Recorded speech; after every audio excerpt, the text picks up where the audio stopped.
আজই ডাউনলোড করুন আর এনজয় করুন আপনার পছন্দের শো। কিন্তু একটা কথা আমি দিদিকেও বলেছি আর তোমাদেরও বলছি, এই কাজটা যেই করে থাকুক না কেন তাকে তো আমি ছাড়বো না। কি হলো বল, তোর এই অবস্থা হলো কি করে? মা, আজ আমার সব শেষ হয়ে যাচ্ছিল, মা, সব শেষ হয়ে যাচ্ছিল। আমাকে আমাকে একটা ছেলে, আজ একটা ছেলে দিদিকে মিথ্যে কথা বলে ওকে বোকা বানিয়ে ওর শ্লীলতাহানি করার চেষ্টা করেছিল,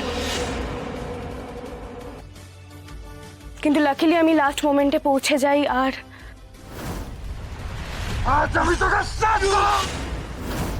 হ্যান্ডস আপ বজরংবলী দূত, ইউ আর আন্ডার অ্যারেস্ট।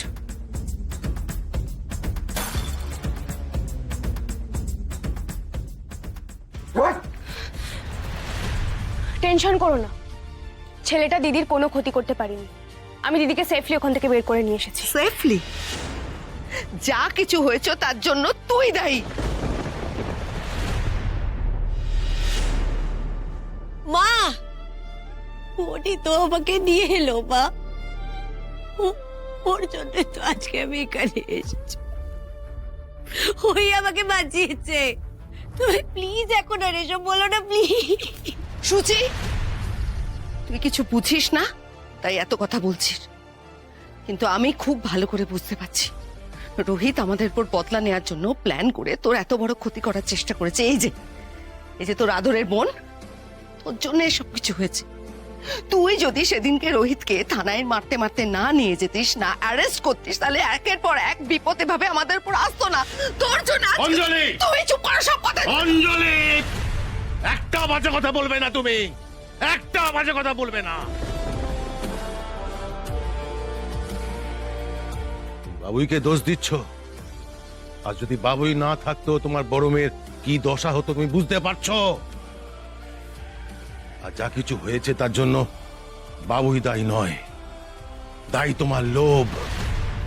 তুমি যদি পীযূষ দত্ত ছেলের সঙ্গে সম্পর্ক না পাতাতে, যদি তুমি বাবুইয়ের সঙ্গে জোর করে রোহিতের বিয়েটা ঠিক না করতে, তাহলে আজ এই দিন দেখতে হতো না। কেন, অন্য কোনো ছেলে ছিল না? না, তুমি তোমার পলিটিক্যাল ক্যারিয়ারে উন্নতির জন্য পীযূষ দত্তর মতো কি বলে একটা নিকৃষ্ট খারাপ লোকের সঙ্গে সম্পর্ক পাতিয়েছিলে। সেই কারণে আজ তোমার বড় মেয়ের সঙ্গে এই খারাপ ঘটনাটা ঘটেছে। আর তোমার তোমার ছোট মেয়ে বাবুই এই খারাপ ঘটনাটাকে আটকেছে, এটাই সত্যি।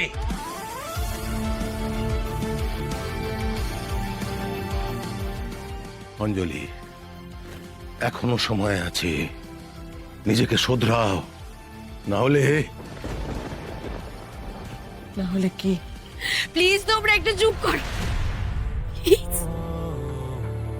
সব আমার ছোট হয়েছে, সবকিছুর জন্য আমি দায়ী। ছোট হয়েছে। তোর জন্য কিচ্ছু হয়নি দিদি। শোনো সবাই, আমাদের এখন সবার মানসিক অবস্থা খারাপ, কিন্তু একটা কথা আমি দিদিকেও বলেছি আর তোমাদেরও বলছি, এই কাজটা যেই করে থাকুক না কেন তাকে তো আমি ছাড়বো না। যে আমার দিদির গায়ে হাত দিয়েছে, আমার দিদির সম্মানহানি করার চেষ্টা করেছে, তাকে আমি দেখে নেব, এমন শাস্তি দেব সারা জীবন ভুগবে। দিদি, তুই ঘাবড়াস না, কিচ্ছু হবে না তোর, কেউ আর তোর কোনো ক্ষতি করতে পারবে না।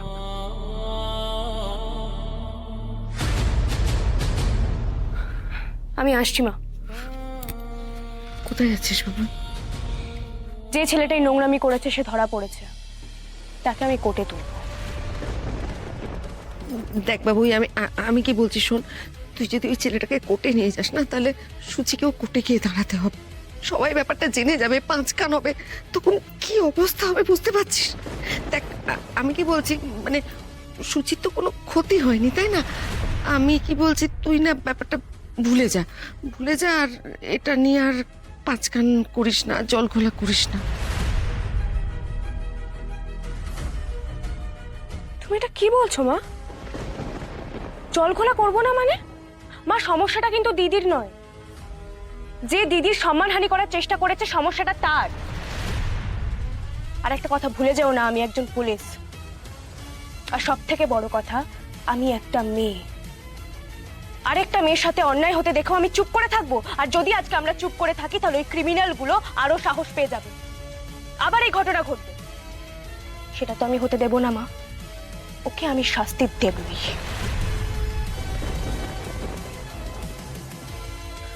তোমার মেয়েকে বোঝাও না, তুমি একটু বোঝাও না।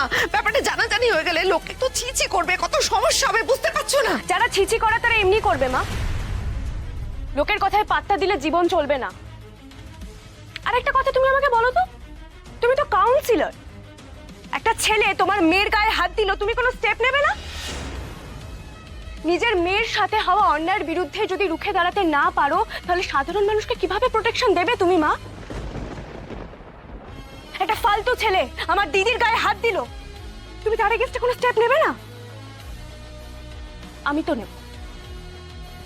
বাবু তুই আমার কথা অঞ্জলি, ওকে আটকিও না তুমি। বাবু তুই যা মা, তোর যেটা ঠিক মনে হবে তুই সেটাই করবি। যে তোর দিদির সঙ্গে এই অসভ্যতামি করেছে তাকে তুই কঠিন সাজা দিবি। আচ্ছা, ছেলেটা এখন হাসপাতালে বাবা। অর্পিতা ম্যামকে আমি ফোন করে জানিয়েছি উনি থানায় আসছেন, আমাকেও যেতে হবে। হাসপাতাল থেকে থানায় গিয়ে আমি তোমাদের ফোন করব। দিদিকে থানায় নিয়ে এসো, এফআইআর লেখাতে হবে।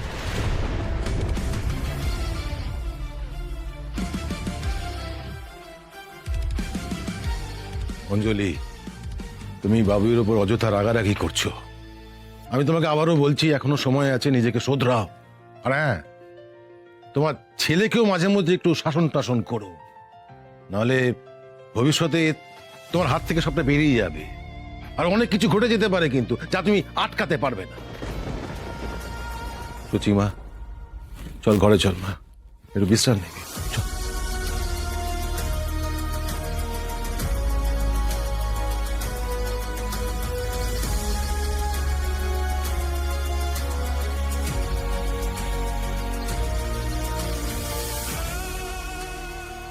সুচির এত বড় ক্ষতি কে করতে চাইলো? হ্যাঁ, পীযুষ তো হাসপাতালে, রোহিত অসুস্থ,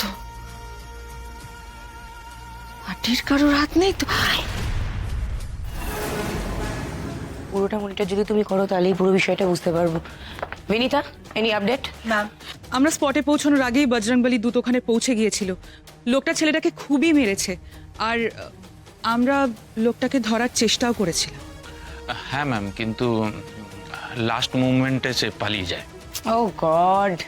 ম্যাডাম, এখানেও সেই বজরংবলী দূত আর মহাগৌরী, কানেকশনটা মাথায় রাখবেন কিন্তু।